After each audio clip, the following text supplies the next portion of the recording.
assume here that we are working with DNA or RNA, because that's where these 5-membered sugars are most prevalent. And we talked about derivatives, right? We're not just stuck with CH2O containing sugars or carbohydrates. We can also have derivatization, right?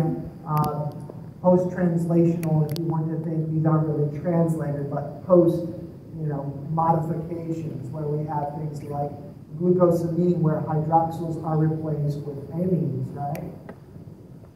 We can also have deoxy sugars, for instance, deoxyribose, which is the component of DNA, right, where we have removal of hydroxyl and replacement with either methyl or hydrogen. And we looked at more things like acidic sugars. These things can be modified much in the same way that amino acids can, right? Hydroxyls are reactive or can become reactive, and so we can imagine different ways that we can modify those sugars from their original hydroxyl position or from their original carbohydrate stoichiometry. Okay, and so we got there, and this is really kind of where we stopped off. We talked about now that sugars aren't always just found in these monomeric forms, right? But they get linked to form the saccharides, right? The polysaccharides, the carbohydrates. And we talked about how these hydroxyl groups can undergo a condensation reaction. This is catalyzed by an enzyme, so this is not some spontaneous happening. It might occur if you wait, hundreds of years or something like that. But this is all performed by an enzyme, so it's catalyzed. And what it does is a condensation reaction, right, where we lose water. You can see where the water is coming from, and we form what? What did we call this thing here? This oxygen that connects the two. Who remembers? What's that? Glycosidic bond or glycosidic linkage, okay? And so now we form this acetal, okay? And there's something that so we can have these kinds of O glycosidic bonds. So this is an O glycosidic bond because it has oxygen. We can also have N glycosidic bonds where we have nitrogens from those derivatives of carbohydrates, right? That can also form linkages. So you can imagine this being replaced with a nitrogen.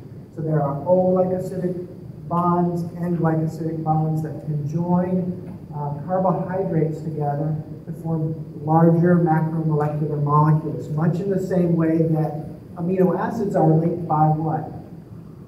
Peptide bonds, right? So this is the analogous bond for building up carbohydrates into larger macromolecular molecules. Okay, now there's something very important. Once this bond forms, something happens, okay? And what happens is this ring here can no longer open, right? We just talked about how you can open this ring structure, right, in the monomeric form. We go back here, right? When you have just this hemiacetal, when you have a hemiacetal, right, you can open this ring structure and the linear form can form, okay? It can reform. Now, once you form a glycosidic linkage between two sugars, this acetal group can no longer open up. This is very important. That one no longer opens up. However, this other one that still has the hemiacetal, right, and this disaccharide, we would call this a disaccharide that distinguishes how many sugars are making up this polymer. So this would be a disaccharide. This will still be able to open up, okay? And so they call this end the reducing end. Okay? So I'll see if I can write it in to this, but the hemiacetal, nope, you're not going to let me do it.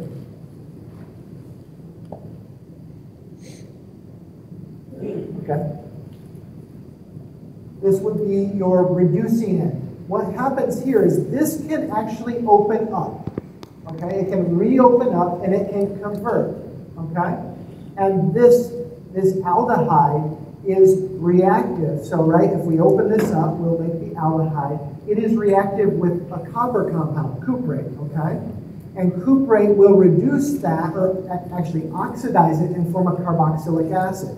So they call this the reducing end because it can be oxidized by cuprate, okay? This end does not open up. This sugar here does not open up, and they call this the non-reducing end.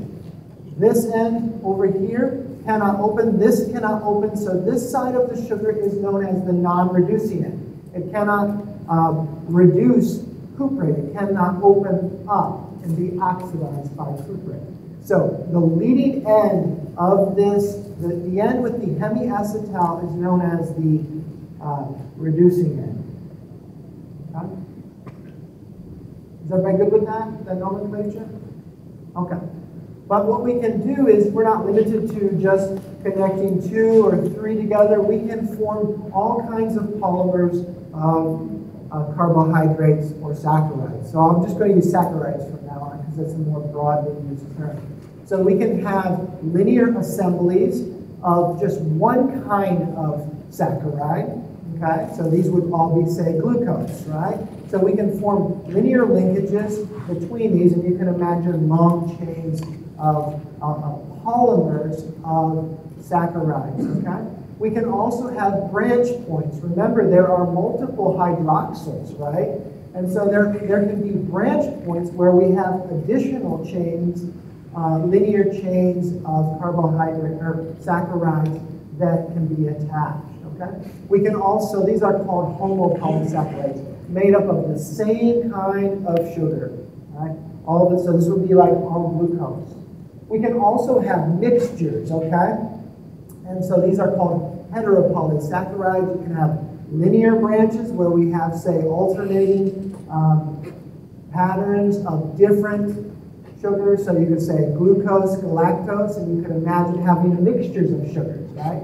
Because it's just like amino acids. The glycosidic linkage is analogous to the amide bond, so we can have different amino acids that are hooked together to form a polypeptide. We can do that the same with sugars, and we can form different connectivities between different sugars, different glycosidic linkages, and now we can form polysaccharides. Okay? And then also we can have the same thing here where we have branch points, okay? So we can form linear and branch polysaccharides, okay? And we can have mixtures of these monosaccharides. And this will affect the properties of the polymers, right? They have different structure, they have different functional groups, right? Arranged differently. And so we can modify the types of properties that different polysaccharides have by changing the content, okay? So here's an example of amylose. So what kind of linkage is this? So and this is another thing that somebody asked me. Why does this get pushed down like this, right? That doesn't look right, right? We learned in organic chemistry. Does this look like a proper bond, a bent bond? No. The Haworth projection is made so that we can show it in a linear fashion, right? If we were to draw this with the correct stereochemistry, we would show a chair conformation, right? And this would have, bond angles of 104.5 or 109.5, right? How would you show that in a linear form? That would go into 3D, right? So this is just to show you that the bond goes down, it's connected to an oxygen, the bond goes down here, and we can write it out in a linear fashion, knowing that if we were to draw the 3D stereochem, this stuff would start going all over the page. So it's just a way to draw it, so now we can write it out linearly, much in the same way I showed you how we can draw out peptides, in a linear fashion on a piece of paper. In reality, they take different conformations, and it is not reflective of their true structure. Okay? So this is showing how we can have linear arrangements of glucose. So this is glucose. So amylose is an important sugar that we use for energy, okay? So amylose comes from sugars in, say, like apples. Have you ever heard of amylopectin? It contains amylose. Apples contain these carbohydrates that are made up of glucose that form these long fibers. Okay? So they're not, sugars aren't found in nature in predominantly free forms that are free to diffuse about, but they get locked up in polymers. Okay? And so we see here, this is all made up of glucose. Okay? And amylose is connected through 1,4 alpha linkages. Right? So this is alpha because it's in the down position, right? So we go off of this one position, that's an alpha form of this glucose, and it's forming a 1,4 linkage. So this would be an alpha 1,4 glucose linkage, right? So if we go back, right, we would say it's alpha D glucopyranosylglycol 1,4 D-glucopyranose, right? So these are basically chains of maltose, right? Just being linked. So that's what amylose is. And so this is just a common name that was given to it. They said, oh, we found this structure. That we're going to call amylose. So there's no systematic nomenclature to this. This is just a structure that people memorize and say, okay, amylose is formed by alpha 1,4 linkages between glucose, right? So we can see how linear chains can be formed, right? Branch points, where we form these branch points, these occur where we have connectivity to, say, hydroxyls in the 6th position. So here, for instance, we could have an amylose chain, a linear chain, right? And then we could have a branch point where this 1 position hydroxyl forms a glycosidic linkage between the 6th position hydroxyl of another chain, right? And so now we have a branch point. So we have a alpha 1,6 branch point, or a 1,6 glycosidic linkage in the alpha form, because remember, we base it off of this anomeric carbon. That decides whether it's alpha or beta. And if you looked at the structure of amylose, if we could blow this out, what we would see is there are linear portions of amylose, okay? So that's shown here in the blue. This is the linear portion. Okay, and then there are branch points along the way. So we're showing here, we have this linear portion, and then there are branch points where linear segments of this polysaccharide are attached. And now it makes this complex structure for these 1,6 linkages. Okay? And this is something that I introduced again. I like to reiterate things. So the reducing end is this end, and why is it called the reducing end? Because it can open up still, right? And it can reduce cuprate. Okay? So that's the reducing end. And over here, right? That would be down over here. This is non-reducing, cannot open up. Okay?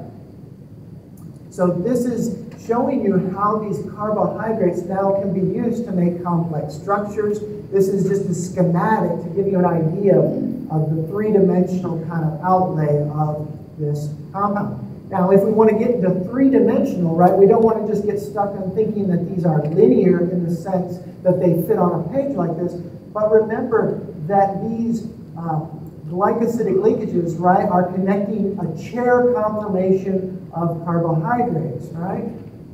And so there are 2 positions where we can have free rotation, much like the fine psi angles of a polypeptide, right? That glycosidic linkage has free rotation about 2 bonds, okay? And depending on how that is rotated, we can make very complex structures, such as helices. So you can have, the equivalent of an alpha helice from a protein, you can have that in carbohydrates, polysaccharides, right? And so this is just showing that, right, these sugars can take on complex structures. They can be stabilized by what? Hydrogen bonding. Where have we seen this before? Proteins, right? Polypeptides. So the same things you learned before apply to most every biomolecule there is. There are just different rules to the structure, right? As opposed to having phi and psi around, this linear chain of amino acids. Now we have these cyclic ring structures that are joined by 2 bonds, and now we get totally different kinds of structures that can be stabilized through hydrogen bonding to the hydroxyl groups, right? But we still have the same constraints, right? Polysaccharide folding, right, is much more complex than protein folding. So we're not going to get into that, but they can take on unique structures all on their own, and that's what this shows from the book, that they can make these kinds of helical arrays. Okay? And we'll look at some other structures that are very important in nature. And what's important, though, is that these hydrogen bonding networks are largely responsible for the structures that they form, okay? Okay, so we're going to take a look at a couple important structures from nature. Sugars are used in a couple of main ways in their polysaccharide form. They're used either for energy storage or as structural components. So we'll look at an example of these two major ways that polysaccharides are used in nature. So one is glycogen. See this structure, this kind of, looks like kind of a foosball, right? This kind of whirlwind kind of structure where things wrap around, right? And emanate kind of from a central position. This is glycogen. This is how sugar is stored in our bodies. It's not stored as individual sugars, right? We lock them up and trap them into what we call glycogen granules. So this is a granule, a glycogen granule. It's a schematic showing what the structure is like, giving you an idea. And if we look at it, it's made up of alpha 1,4 linkages, right, to make the linear chains. So these are alpha because, remember, they're in the down position. And there are 1,6 branch points, okay?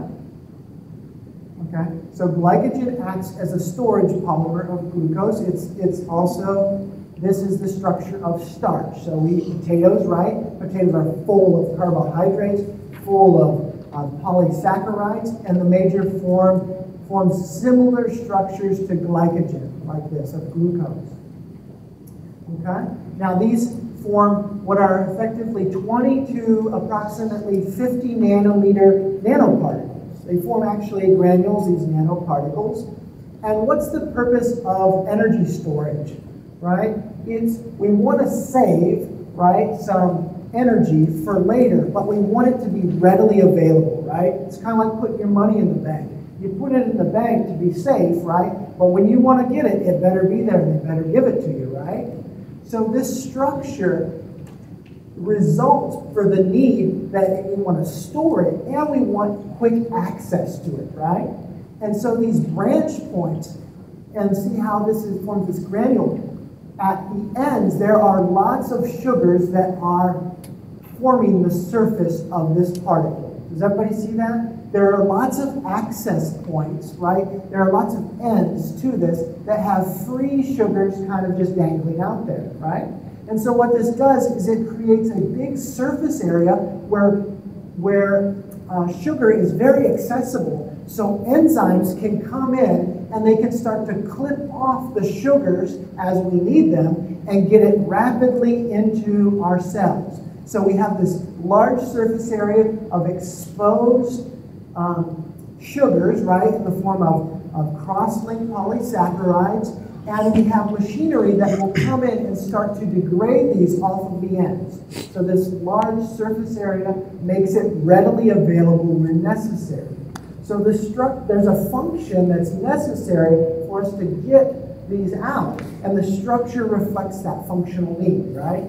And so that's why we have these, in these specific conformations. So they're readily available. We can package them up in these particles that are semi-insoluble, okay? They just are granules there. And then enzymes can come in, start cleaving off at all of these termini and rapidly release these sugars to be used as energy. I know we haven't gotten into glycolysis yet, but glucose is a major energy molecule for our cells, especially our brain. Okay, it's almost used exclusively in our brain. There it is, used exclusively in our brain. Okay, and so do you guys see how this structure you know, its functional purpose, the structure reflects that, right? That need to be able to get things out quickly. We have lots of surface area exposed with sugars kind of out there that we can cut off and utilize for energy. Does anybody have any questions about that? So this is one way that sugars can form a unique structure that serves a specific purpose. Now there's an alternative to energy storage, and that is structural rigidity. Sugars make up the structural components of a lot of things that we see in nature, such as wood. Okay, so sugars are used for structural rigidity. So things like cellulose, the cell wall of plants, right, is made up of cellulose. And what these are formed through are beta-D glucopyranosylbeta-D glucopyranosylbeta linkages. So glucose,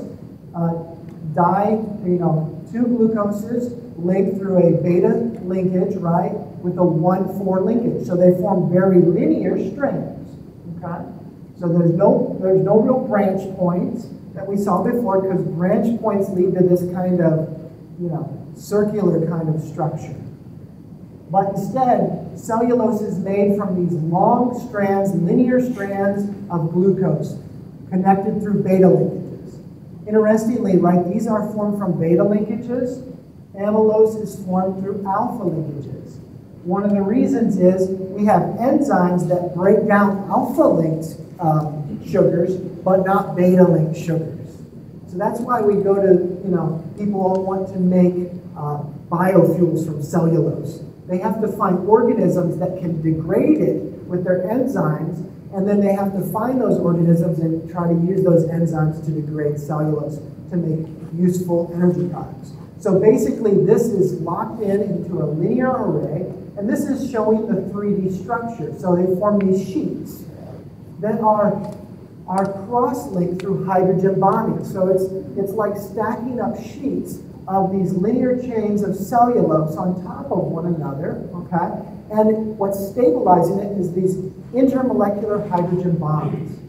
There's very little water in here. It crystallizes out, actually. So there's no water largely in here. It forms crystalline structures, okay, of sheets of cellulose.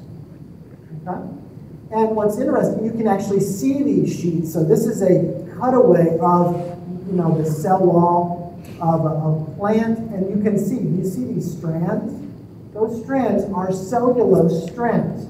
These sheets of cellulose that wrap around each other and form these strands, and see how they go in different directions. Some go this way, some go this way, and they form these layers that stack on top of one another. And they form a very, very strong structure, right? You look at those great big old oak trees out in the lawn out there, right? Those things are like, what, over 100 years old? They've been through, you know, hot, cold, wind, you know, all these things, and they still are there. Isn't that amazing? They're still standing, and they go through all of this abuse on a daily or yearly basis. And that structure is supported by just these intermolecular reactions of these macromolecules. And it's just like the string that makes up your shoe laces, right? They wrap around each other, and they form something that's much stronger than just the individual components, right? And so I think this is just amazing how this all works. And they form these materials that are so rigid, so robust, and they can last for hundreds and hundreds of years. And they're only made out of carbon and oxygen, right? So they're just sugar. This is the stuff we you know, glucose, we drink it and our body, you know, just degrades it like nothing. But when we form this supramolecular, this macromolecular molecule, where we have these cross-linked sheets, it forms this beautiful structure that's almost impermeable to a lot of the forces that we see in nature. We use extreme measures to break the structure, right? Anybody ever seen a saw blade that we use to hack down a tree? Pretty mean, you know, machine, right? That's because of this structural integrity that's built into cellulose. So it accounts for, cellulose is a major component of the biosphere. It accounts for about half of all the carbon in the world. Half of all the carbon in the biosphere, the living world, is wrapped up in cellulose in plants. Okay? provide strength and rigidity. So this is, I just think, a really cool, how we can be inspired by the materials that make up nature, right? Let's see, is there anything else I want to say about that? So, kind of know these differences. How is amylose, how is that structure different from cellulose? And how does that structural difference, that linkage, how does that lead to these different properties? One for structural rigidity, the other for a structure that is not rigid but allows lots of access points to enzymes so that we can get lots of energy quickly, right? We're in starvation mode. We don't want to have to wait a long time to get some food. So we want lots of points where we can clip those sugars away. Okay. So know those two structures. Another structure that's really interesting is chitin. C-H-I-T-I-N, that's how I pronounce it. I've heard other terms, but I'm going to go with chitin. This has a glucosamine, right? So an acylated glucosamine, right? So it's composed of beta-linked, right? So we noted this one, it's up. So beta 1,4 linkages, so to acylated glucosamine, acetylglucosamine, right? And it forms these linear structures, much like glucose, right? A little different. They're very, very similar, actually. But now it has this new functional group, right? And it forms also sheets. And chitin is what forms the exoskeletons of insects. So you've ever stepped on an insect, it's all crunchy, right? It has this robust material, very strong, very sturdy, that makes up the exoskeleton, right? And this is what that is. What makes it that rigid, crunchy structure, that very strong structure, is sheets of this molecule, okay? And here's a bug, right? And we're looking at its, a picture of it, and here's its exoskeleton, right? And if we look at an electron microscope image of the surface of this, if we zoom in down, what you'll see is sheets of polysaccharides. You'll see sheets of these chitin polysaccharides that are wrapped amongst one another, linear chains, and this forms this mesh, right, that gives it this structural rigidity. Isn't that really cool? I think it's really cool how we have these, we can make these very robust structures, and it's just from sugars. It's not steel. Pound for pound, wood, right? We just talked about cellulose, like wood, right? Has as much strength as steel. Pound for pound, it's as strong as steel. And we think of steel as very tough, but pound for pound, these materials are close to the strength of steel. It's really cool. Okay. So this makes up exoskeleton. Chitin is almost as abundant as cellulose, so we have 10 to the 14th kilogram of chitin produced annually. So, right, lots of bugs, right? So it's almost as abundant. So this is a very important structure to know, and it's very similar to cellulose. Okay, so we've talked about these two main ways that polysaccharides are used in nature. One as energy, and that we get them stored into larger structures that store it for us. Why do we store them into these larger structures? Does anybody remember anything from chapter 2? What? Yeah, we have the osmotic pressure problem, right? If we just had free molecules flying all around, right? The osmotic pressure is related to the concentration of all those molecules. If we lock them up into these bigger macromolecules, into these larger structures, right, we reduce osmotic pressure. And actually, we use them to build structures that prevent osmotic pressure from killing us, right? The plant uses cellulose to make this rigid cell wall that works against osmotic pressure. So not only does it tie up these sugar molecules, but it forms structures that help work against the forces of nature and the laws of nature that would potentially harm the cell. Okay. So we talked about these two different utilizations. There are other utilizations for sugars. It's not merely to form for energy. It's not merely for structural rigidity, but we have other important uses for sugars. So other important uses are oligosaccharides are important information carriers, right? So in higher organisms, in humans, for instance, mammalian cells, our cells are decorated with polysaccharides. And they serve as information distinguishing self from something that is not self. Okay? So our cells are largely decorated with oligosaccharides to give information. Our proteins are also decorated with oligosaccharides, and they help with the structure that forms. So they're actually involved in the structural formation, the 3D structure of our proteins. But they carry important information. So they can be also found as glycoconjugates. This is what I was just talking about. We can have carbohydrates linked to proteins, lipids, or other molecules, right? And now what does this do? This adds new chemistry to those biomolecules, right? You don't have just pure proteins in higher organisms. In bacteria, it's just the amino acids. But as you go up in organisms, now we start to have complex protein saccharide conjugates that make it much more complex and interesting, I would say. They can be attached to lipids and other molecules. So sugars are found not merely as sugars, but as attached to other biomolecules. Okay. It's a major component of RNA and DNA, which we'll talk about here in a bit. And it's very important for communication and recognition. So that's what I talked about, self from other things. How do we tell one cell from another? How does our immune system know that's my cell and that is not my cell? Like that's a bacteria, that's my cell. And it's largely through the decoration of the cell with saccharides. Okay. So this is an example of a glycoconjugate and how the exterior of the cell is decorated with these. So we can have what we call glycoconjugates, where we have these in your book. It shows these things as circles and squares. This is a schematic representation that's been adopted by people working with carbohydrates, where they show the sugars as different shapes and different colors. And they usually give you a key, and so they say, okay, glucose is a blue circle. Okay?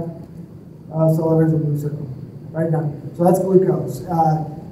Circle that's yellow, that's galactose. So they differentiate different sugars with different shapes, because to draw all these things out would just be crazy, right? You couldn't really distinguish them. You'd have to really eyeball it. So they do this and they draw them out to give them in a pictorial way that's easier to digest. Okay? And so we can have glycolipids, so where we take sugars and we conjugate them to lipids. And that's what we'll talk about in chapter 10. We'll talk about lipids. We haven't gotten there yet, but everything just kind of comes together. So we're talking about it now. They can be attached to, so they would be attached here through carboxylic acid groups, through hydroxyl groups, right? That's how we can link these together. We can also attach them to proteins, okay? So that's what's shown here. We see proteoglycans or glycoproteins. So we can have attachment at serine, right? Serine has a hydroxyl, right? And we can have that condensation reaction now, right? Where water leaves, and now we form this protein carbohydrate linkage, right? It's protein glycosidic linkage. So we can have attachment to proteins. And this can decorate the surface. This is showing the membrane of a cell. And we can decorate the surface through attachment of saccharides to these proteins. We can also have glycoproteins. These can be attached through asparagines, right? Through the amide, we replace the amide with we can use the N-linked kind of sugars, right? And we can attach them through asparagine. We can have attachment at serine and threonine. Okay, these would be N-linked, O-linked, right, that we talked about before. And so we can have really complex glycoproteins that have all different points where with complex polysaccharides. So these are just different examples of how these saccharides can decorate different biomolecules, okay? So I basically went through all these. Proteoglycans are cell surface or extracellular matrix proteins where one or more glycosaminoglycan chains are joined covalently to the membrane, okay? These proteoglycans interact with the extracellular proteins, right? They're extracellular proteins. They interact with them and bind through electrostatic interactions. So those sugars actually are aiding in interactions between extracellular proteins, okay? And these proteoglycans compose the extracellular matrix, and these can be important for mediating interactions and activity. So mediating the interaction between other cells with one another, with proteins that are out there, with foreign objects. So oftentimes bacteria and viruses interact with these sugars, okay, that are on the surface of the cell, and use them as a way of getting into the cell. So they mediate interaction. Okay, here's some example of glycoproteins. We can see here's O-linked, right? O-linked, where we have, what's this one? This is acylated glucosamine, GalNAc, we call that, right? And we can see how serine can be attached, right? And this is just giving examples of the complexity of the sugars that can be attached. And here's an example of an N-link. So asparagine, you can see how we can have this GlycNAc, right? This N-acylated glucosamine, right? And we can replace the hydroxyl now with this amide group. Okay, so this is just showing the different ways that they can be linked. You know, it would be good for you to know how can these be connected through these complex protein glycogen, so glycoproteins. So usually that's talking about glucose. How can we be connected to these polysaccharides? Does anybody have any questions so far? All right. So eukaryotic proteins, this is very important, are typically glycoproteins. Okay? As you go down to bacteria, you know, those kinds of lower organisms, as we call them, you don't have it in those. Once you get up into insect cells, things like that, you start seeing glycosylation. Once you get into mammalian cells, you get lots of glycosylation, lots of saccharides that are conjugated to the protein.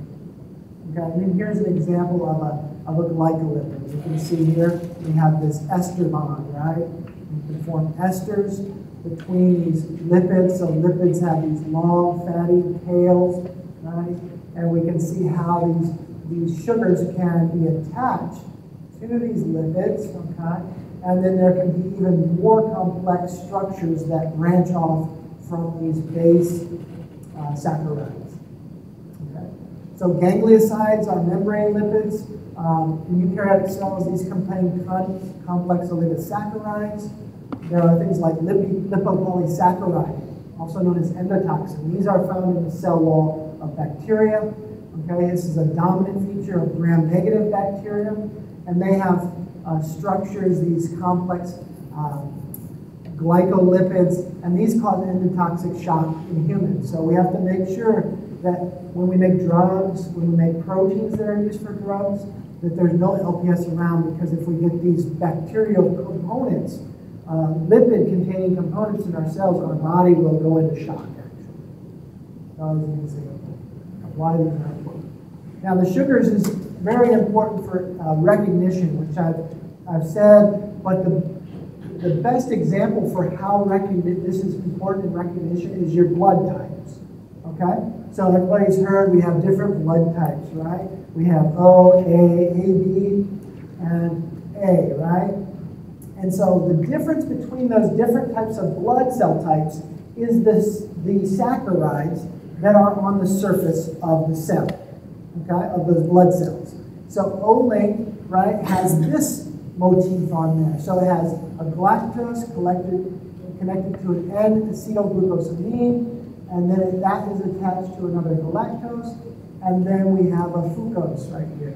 So this structure is what is found on O-type. right? O-type is also known as what? Isn't it the universal type, right? You can use it in anybody's.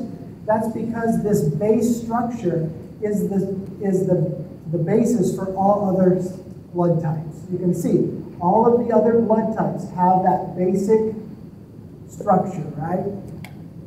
As you go to the B type of blood cell, right? You have an additional galactose attached to it. So that's what differentiates O from B, okay? And then A, we can see instead of galactose, we have an N-acetyl galactosamine, right? And then AB has a mixture of those two, right? And so your immune system knows what is from self by this pattern, okay?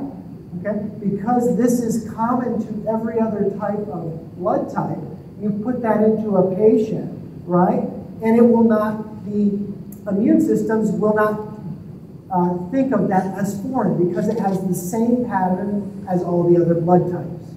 Now, if you were to take a B type and shoot that into a person with A type, there is a difference in that molecular pattern that's on the surface of that blood cell, right? Everybody agree with me? Yes. And so what the immune system says is, hey, this blood cell has a different molecular pattern on its surface that's foreign. I've never seen that before. It's not my blood, okay?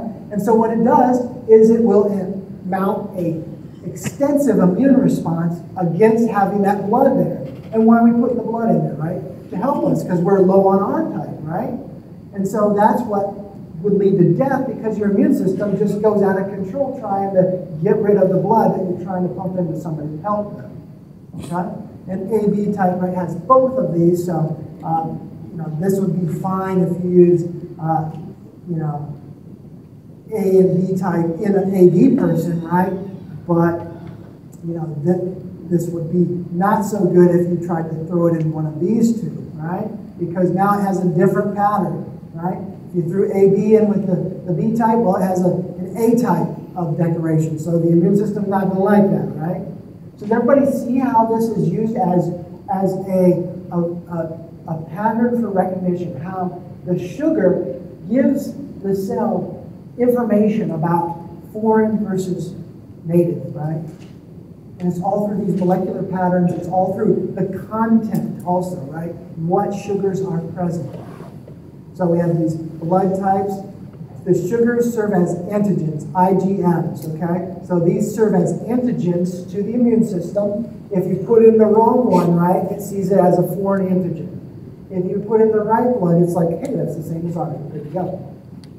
So this is an important thing, too, is while our cells use sugars as recognition for self versus foreign, pathogens can use it to evade our immune system. They can change their glycosylation, their sugars that are decorating their surface, and try to evade the immune system by modifying that, okay? So by modulating the sugar. So this is very important for cell-cell recognition, for self-foreign recognition. Sugars play a very, very key role in this. Okay. How we do it here? Great.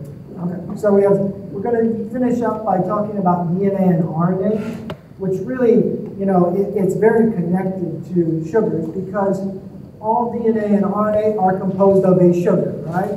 So DNA, deoxyribonucleic acids, and RNA ribonucleic acids, right, are formed from ribose.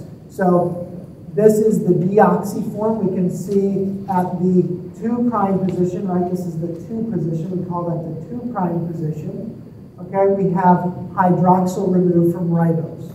In the ribonucleic acid, right, we still have that hydroxyl. And that is very important to the structures that can form and the function of these biomolecules, okay? We have 4 different DNAs, right? 4 different nucleotides or nucleosides, right?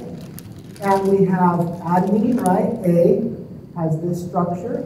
Guanine, or guanylate is the nucleotide name. Guanine, right, has this structure. These are known as purines, okay? So the bigger This is known as the base, right? These are the bases. This is the sugar.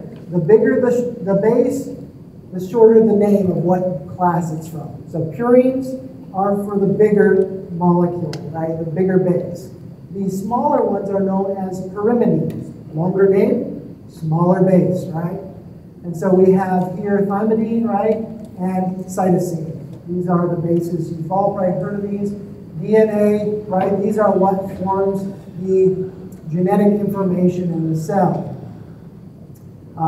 Then ribonucleotides, which are made of ribose, right, have the same bases that compose them, right, in that 1' position, except for in RNA you have uridine, right, or uracil, and in deoxyribonucleic acids we have thymidine, right?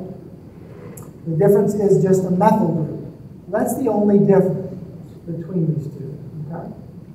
And so here's the bases again. So the purines, right, the bigger molecule has the shorter name, right? So this has a 5-membered and a 6-membered ring. There are the purines, adenine and guanine, right? And then the pyrimidines. In DNA and RNA, we have cytosine, but in DNA, we have thymine, whereas in RNA, we have uracil. So I want you to know the structures of the different kinds of nucleotides, right? And these are what you need to, these are the tough parts, right? It's just ribose or deoxyribose, and then you have to attach the base, right? And make sure you're attaching it in the right position. So how are these, so like all biomolecules, we make macromolecules from these, right? We're always linking them together, right, to make a structural component. And DNA and RNA are all form what we call phosphodiester linkages through the 3' position, the 3' hydroxyl, right? So this nomenclature comes from, right, this is the 1 position, the 1 carbon, 2, 3, 4, 5 carbon, right, in ribose.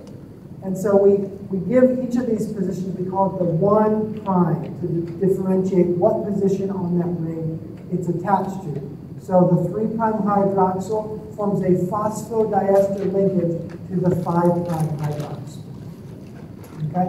And these are used to form linear chains, right? Who remembers elongation? What direction does elongation go in DNA replication? Who remembers this from biology? Goes from what position to what position? 5' to 3', opposite, right? Elongation occurs 5' to 3'. So we usually give the 5' end up here, and these bases are added from 5' to 3'. Okay? But they have the same phosphodiester linkages. The difference is, right, in this 2' position, we have a hydroxyl. This is very important. Okay, so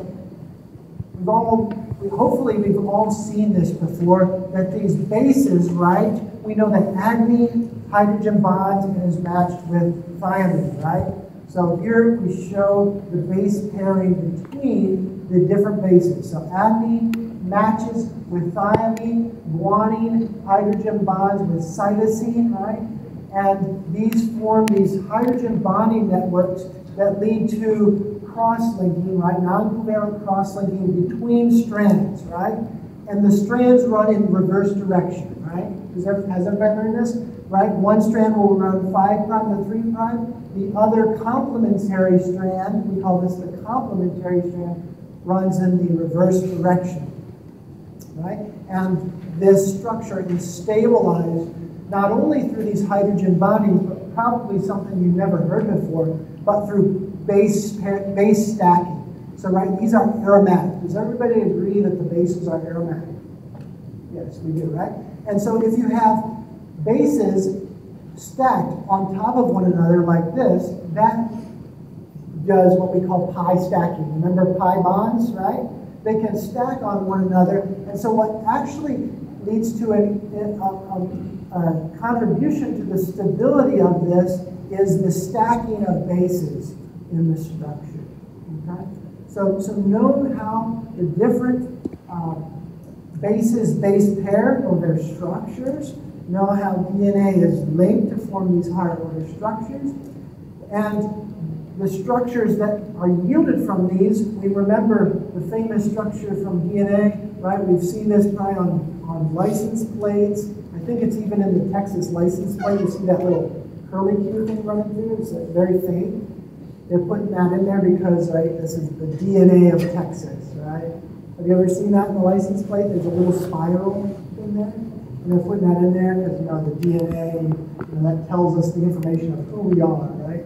As Texans, right? Or you see it in all the different states. But this is the double helix structure, right? First proposed by Watson and Crick, right? They used information from experiments, and they didn't themselves do the experiments to determine the structure. They took information from people that did experiments, and they came up with the model.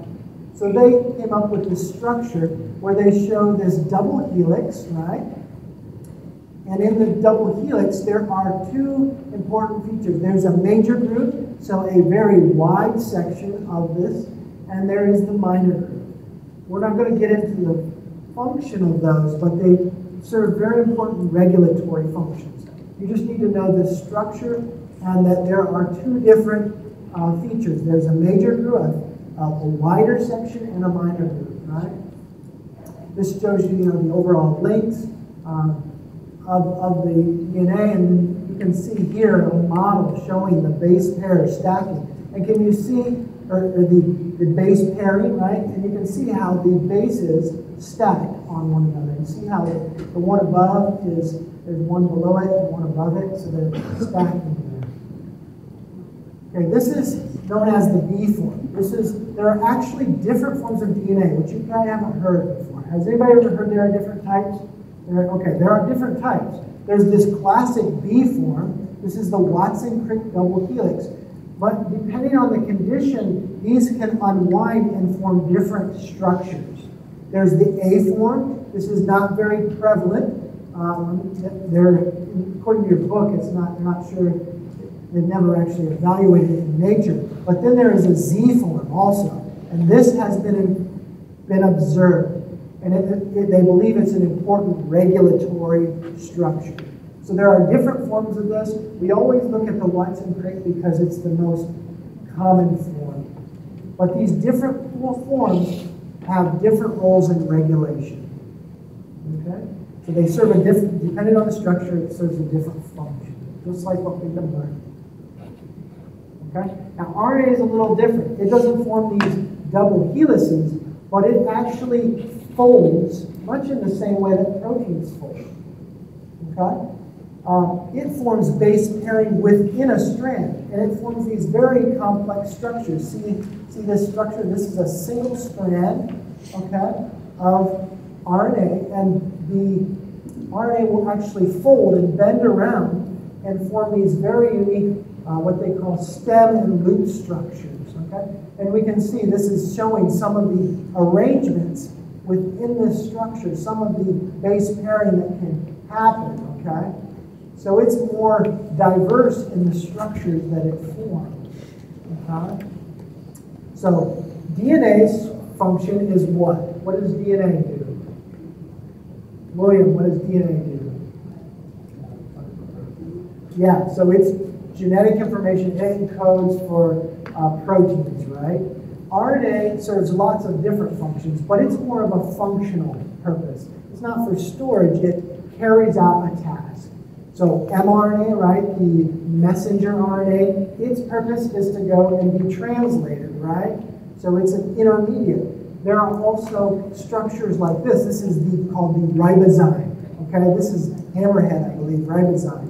There are RNAs that actually carry out catalysis, okay? So catalytic RNA. RNA also makes up the ribosome. Does everybody know that? The ribosome that can translate the messenger RNA, right, is made up of both protein and RNA. And so RNA forms a functional purpose, okay? It can form these unique structures and bend and fold around one another. Okay, so RNA folds into unique structures. We call these stems and loop structures. It serves different functions. mRNA is one that you're probably familiar with. They form the tRNA, right? The adapter RNAs that bring the amino acids to the ribosome, right? And then they also form these small interfering RNAs. These are short RNAs that actually are used as regulatory RNAs. So this is regulatory, this is transcription, translation, right? And this is also involved as a functional RNA. Okay, so it makes up the ribosome and it can form catalytic structure. One more thing I want to note is that because of this hydroxyl, you've probably heard this before, this can attack this phosphate group, right? And can actually cleave that bond. So this is not used for storage because this can self-catalyze the hydrolysis of this backbone. Removal of this hydroxyl removes it, and now look, there's no susceptibility to hydrolysis, self-catalyzed, right? We could draw this so that this could attack, right? You can imagine this gets deprotonated, and what? That hydroxyl, that alkoxide, will attack this phosphate, cleave that bond, right? So that's one of the differentiating features. RNA forms these different structures because it has that hydroxyl there. And because it has that hydroxyl there, we don't want to use it for genetic storage because it will self-catalyze the cleavage of the phosphodiester bond.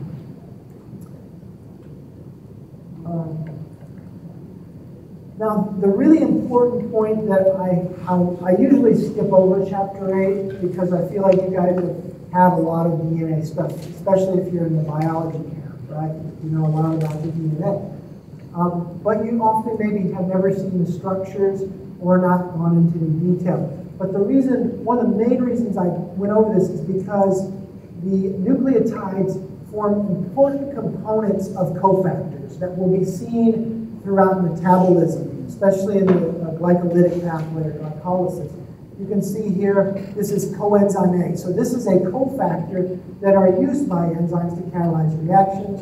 The business end is down here with this thiol, but it contains this adenine, right? So this is adenine. The more common ones that you will see in this course are nicotinamide, adenine dinucleotide, and AD+. So here's adenine, right? And then it has this modified base up here, right?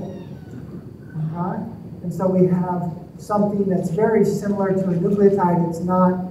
And then we have also flavin adenine dinucleotide, FAD. This is what that structure looks like. See, we see adenine, and then, but in all of these, the business end isn't at the base. The business end is actually distant from it. And these are used for binding, okay? Why do we have these components as part of these nucleotides? Largely, it's because they provide binding specificity. So that an enzyme can grab a hold of this, it provides some of that binding energy, right? So we can use these as handles. So typically serve as handles for binding to enzymes. They don't typically take any part in the reaction, but it's important to know these structures, okay? These can also be involved in cell signaling, things like cyclic AMP, which is in your book. It's basically where AMP forms a cyclized version of this. These can be involved in cell signaling. Okay. So in conclusion, we kind of went through a lot. Carbohydrates, saccharides, and sugars are primarily right, sugars. So we need to know that first. And they are found largely as cyclic structures, right, physiologically. But they can interconvert. They form polymeric structures that are utilized for energy storage as well as structural materials. And they can serve as information molecules, and that's the tie-in with DNA, right? That is an important kind of information molecule for cell-cell interactions, immunology, right? So next time we'll talk about chapter 10.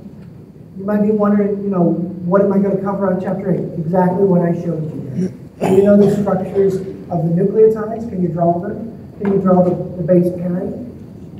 Can you draw how they are connected through phosphodiester linkages, right? We talked about differences, right? That free hydroxyl can attack, nucleophilic attack. Let's see what kind of that.